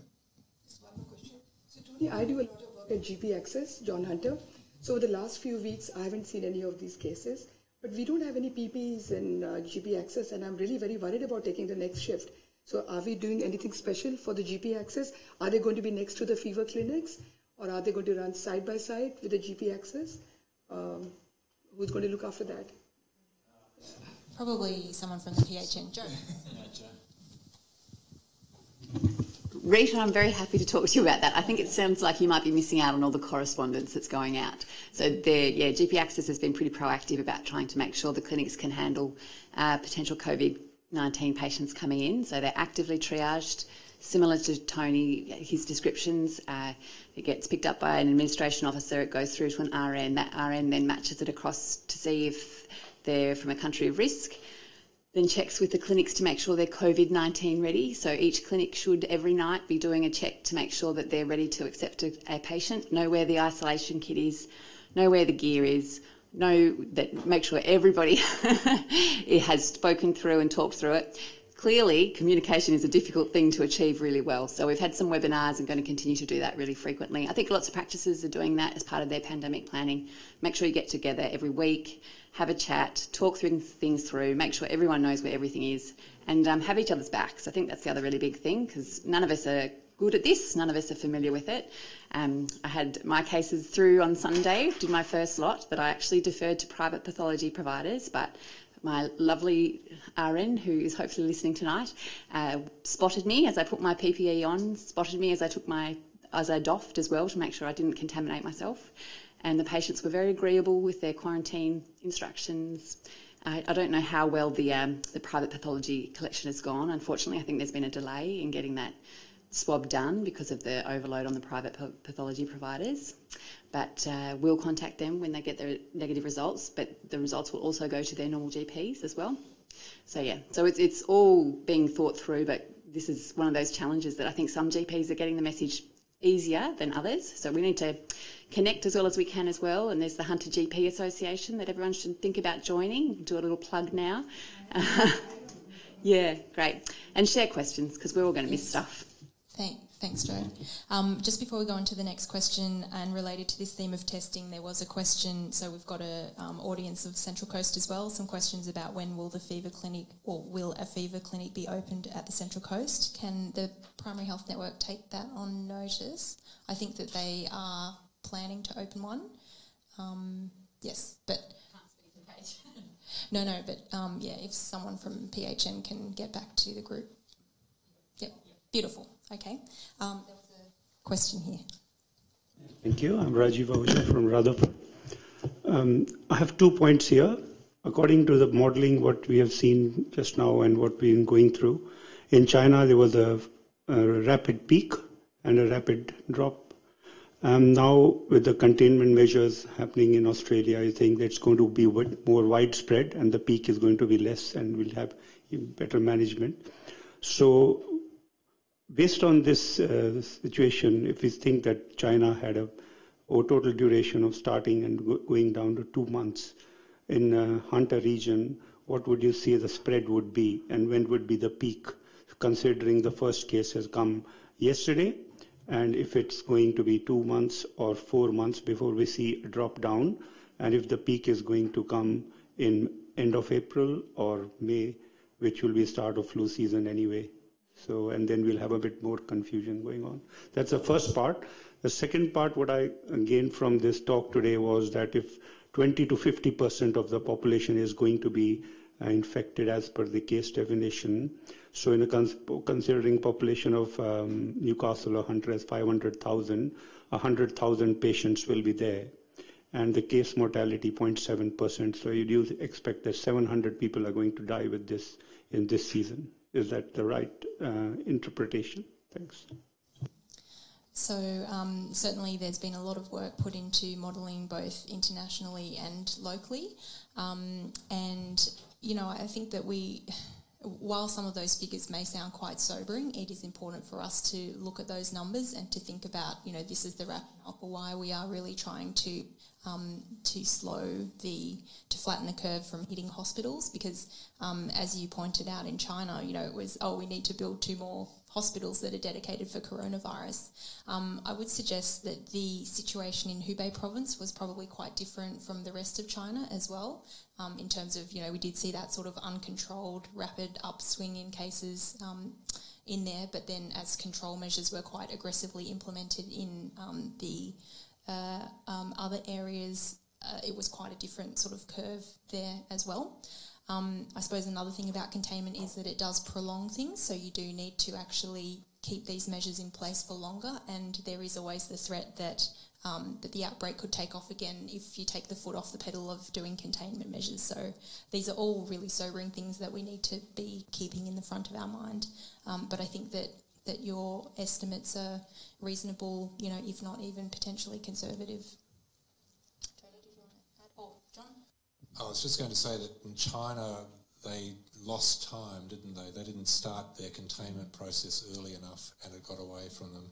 But then they were able to show in essence, the effectiveness of very strong public health action. They had, 1,800 epidemiologists working on tracking down all the contacts? 1,800 teams. 1,800 teams. Yeah. So that's the bit I'd focus on. So I think you're right to be looking at this really soberly. And China is a success story outside of it's a success story there as well. But for traditional public health measures, as Kat was saying earlier, so we need to be really aggressive about this so that we're all part of that picture, identifying cases, making sure that they don't just interrupt that transmissibility so that we're not getting second waves of cases. If we how the numbers play out will partly depend on how aggressively we tackle that kind of spread. And winter's the big unknown there, isn't it? It's exactly as you said, Rajiv. So if winter, we really don't want a lot of COVID circulation at the same time as peak flu, but yep, that's why we're working hard now. Exactly. Thanks. Yes. I just wanted to ask a question about community-acquired pneumonia, because you did mention pneumonia as a reason to have a test, but we do treat a lot of mild pneumonia in general practice.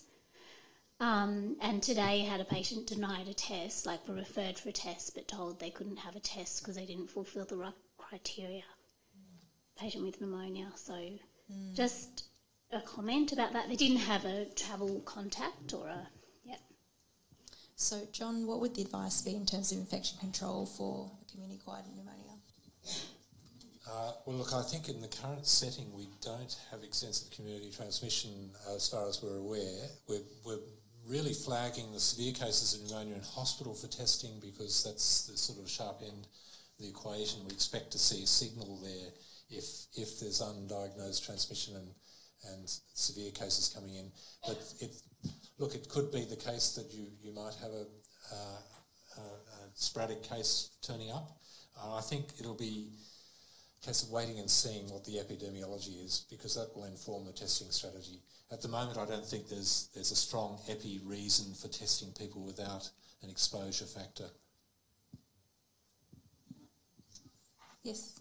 Sorry, an unrelated question, just about testing. Is there any more risk to us or our practice in seeing a patient and testing them? Because I'm just wondering why we would refer to pathology if there is no difference in the risk. Look, I think it's fine for you to do your own testing. I would counsel that you get some training or get someone to just audit your practice to check that all the right things are happening in terms of your setup to do the test. You know, you should have a separate room for doing this. Some of these patients end up coughing or sneezing at the time you're taking the swabs. Even just nose and throat swabs can be quite irritating. And yeah, it's really your comfort factor and being well enough prepared to do it properly. I think it is a bit involved, so it'll be time consuming. So offloading the practice to a professional group that are doing it, offering that service to you probably makes sense. What would you say, Tony? Yeah, I agree. I mean, in our practice, when this epidemic hit, we went digging through our cupboards and found our gowns, and we have 8 of them only. So we can't order any. So that's our issue. And we also, all of our rooms are for clinicians, and it's, I mean, we're trying to run our business, and we don't have the space to isolate patients like some of the private pathology labs are able to. So I guess. Thanks. And I mean, I suppose considering as well, people who observe the right personal protective equipment when collecting specimens, you know, even if that person were to test positive, would not be considered close contacts. And then when we look at the transmission rates from cases to their close contacts, it's probably in the order of about 5 to 10%. So actually not that high.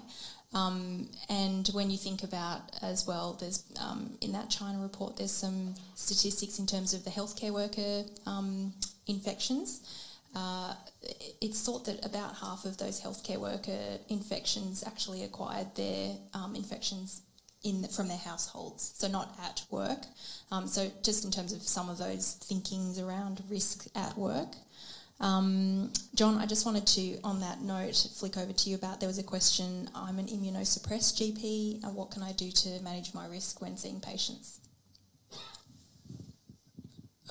Yes, well, I guess the usual standard precautions apply, but you might wish to wear a mask all the time because you won't necessarily know who you're confronting. Certainly hand hygiene's an issue, your immunisation status for influenza, etc. It really depends on the type of immune compromise, of course. It might be something that doesn't raise the risk, but we really don't have a feel for that yet. But, yeah. Is there anything else you can think of? Just wouldn't good triage? Well, good triage and perhaps avoiding infectious patients, yes. Getting someone else to see them, yes. Depends on what whether you've divulged your status to your colleagues and so on, I guess. That's tricky, isn't it? But yes, that would make sense.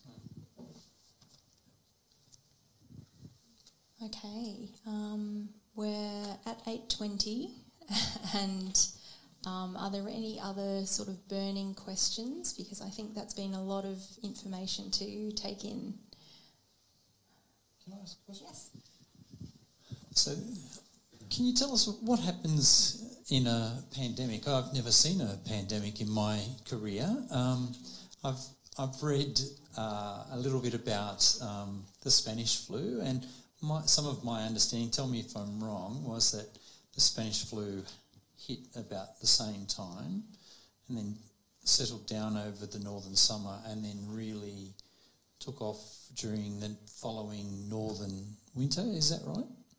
Or what can we expect, and how do pandemics behave?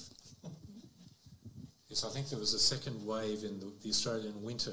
It arrived on our shores about the same time as what we're seeing here now. And then there was a second significant wave around July, wasn't there, Tony?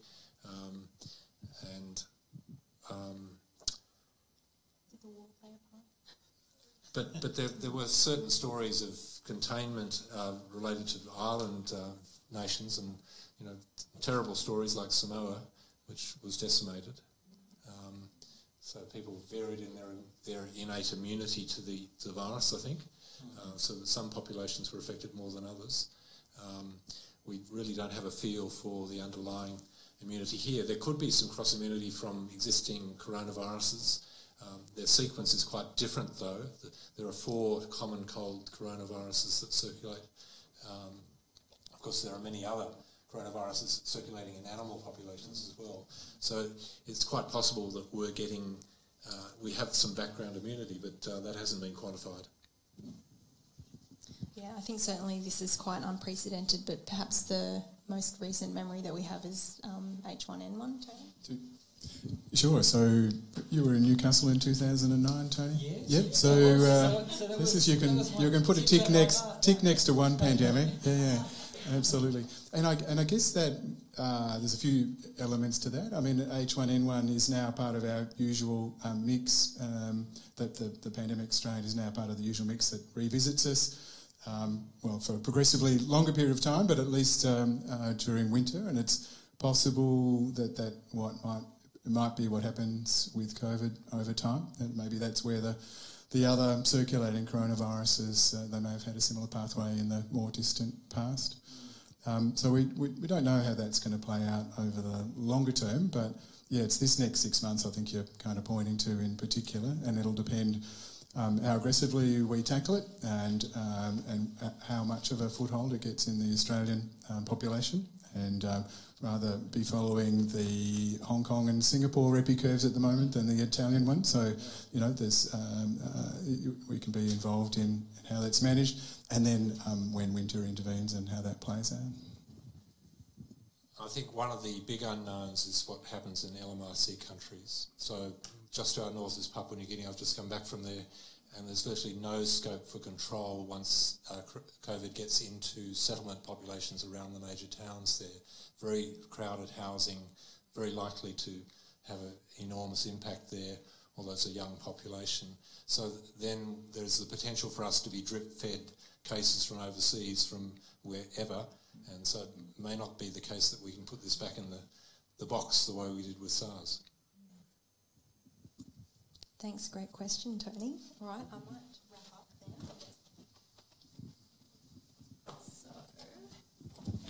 So, this is a bunch of resources. As we said, there's a lot of effort that's going into maintaining resources, and some or all of you may have seen the communique that came from the Chief Medical Officer describing some of the plans that are in place at a federal level, which we're not involved in, but plans at a federal level to expedite, telehealth, MBS item numbers, to look at partnerships for providing fever clinics with primary health, commitments to communicating with GPs regularly with newsletters about the COVID situation. Various things like that have been pledged at a Commonwealth level, which we can't speak to. But these are the resources that we're using at the moment. I don't need you to memorise those because, it is all on health pathways. And so again, great kudos to Marika and the health pathways team and Sandra as well. Please send any feedback through there. There's been a lot of investment in trying to make that a good one-stop shop resource for general practice. And so if there's anything that you think is missing or that could improve it, then please let us know using the feedback button. Thank you so much for your attention and your engagement and for your contribution to this response. Thanks, everyone.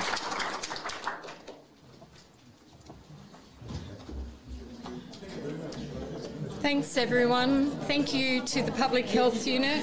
Thank you, Tony. Please, if you'd like to watch the episode again tomorrow or at the weekend, it will be available through the live streaming link, so feel free to watch it again or let other people know of its availability. If you could fill out your evaluation through slido.com using the PHN2 code, that would be very helpful for us to gauge the response to tonight. So thank you to everyone in the room for coming, and thank you all the live streamers.